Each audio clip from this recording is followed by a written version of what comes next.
250 yung protein, tapos yung creatine, 400. Bali, 1,000 din.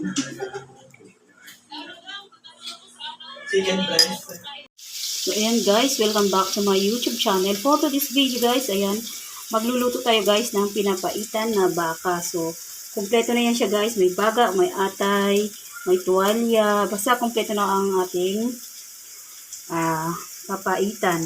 Bali, hinugasan ko lang siya to guys. At hiniwa-hiwa ko siya ng ganito kalalaking hiwa lang siya.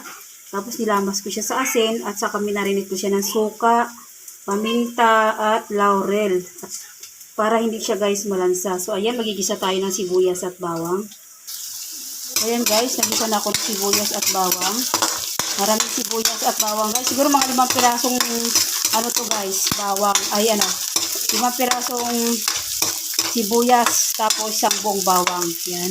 So ayan, pwede natin ilagay ang ating luya. Ayan guys, ilagay ko na yung ating luya. Ayan, hindi ko siya ipa-toasted kasi gawa ng mapais guys ang luya kapag nasobra ng luto. So ayan, igisa-gisa lang natin guys ng konti ang ating sibuyas, bawang at luya. Ayan. Nung nagkatrangkasa ko guys, alam nyo, nagtikrave ako sa pinapaitan. So ayan, kanina nakabili kami ng pinapaitan. Ayan. Kaya nagbilang kami ng konti. So ayan guys, nilagay ko na yung ating baka na pinapaitan nating baka. Hindi na pinakita sa inyo para magbuhos kasi mahirap guys maghawak dahil ako lang po, sarili ko lang po kasi ang mag-isang nagluluto. Ayan. Ayan, hindi ko na napakita sa inyo paano ko ibuhos. So ayan, binuhos ko na siya bago ko siya binidyoan. So ayan guys, i-mix lang natin to guys. Ayan, haluin natin. Kumbaga sa Ilocano, ikirog-kirog natin guys.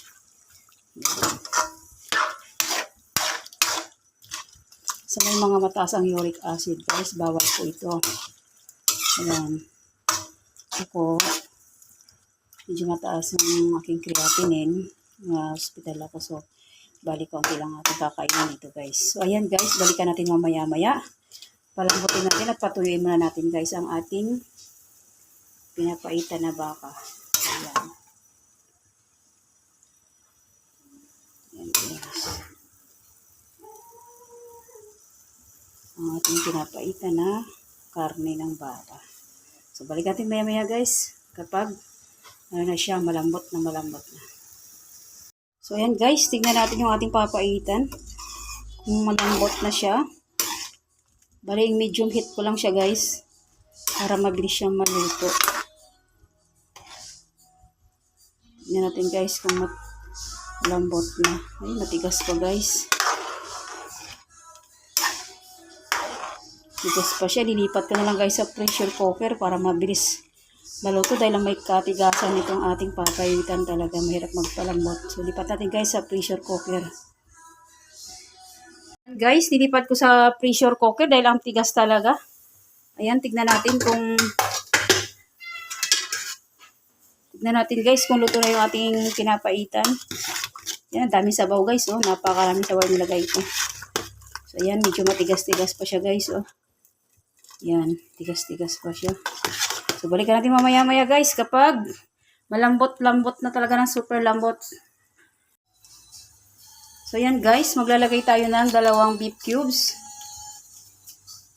Yan, malinis ang kamay ko guys. At maglalagay po tayo ng kaunting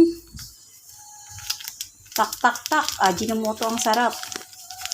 Ayan guys, ang ating ajinomoto. Yan, maglagay lang tayo ng konti. Yan. Kasi naglagay na ako kanina, so bali kaunti lang nilagay natin ngayon. So yan guys, ilalagay natin yung ating apdo. Ayan yung apdo natin guys, Ilalagay natin guys sa sala natin kasi baka mamaya may mga damo-damong so ayan.